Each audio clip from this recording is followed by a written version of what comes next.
ទឹកដីបានពីមានជ័យឆ្ងាយ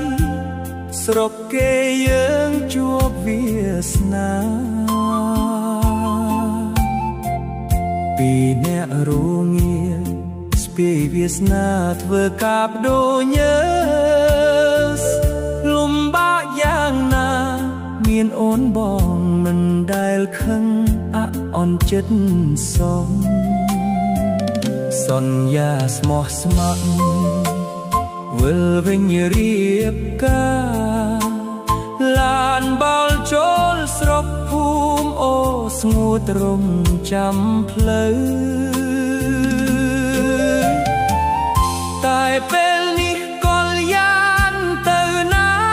ទុកបងយំស្រែកឪសូវ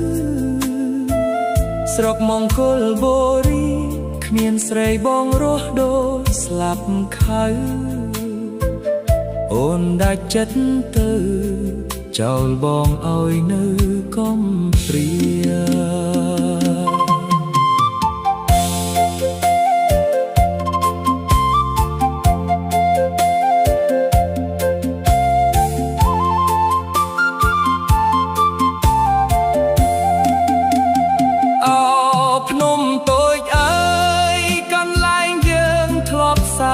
ស្នេហ៍អូនស្លាប់បាត់ហើយទុកឲ្យបងយំក្បែរដី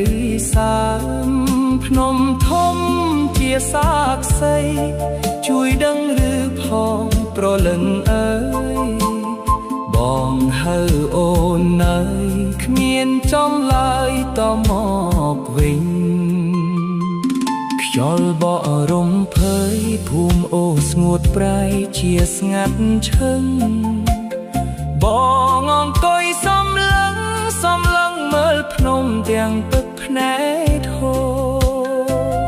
ជាតិភពក្រោយសងកុំឲ្យយើងព្រួតគ្នាដូចជាតិនេះឡើយ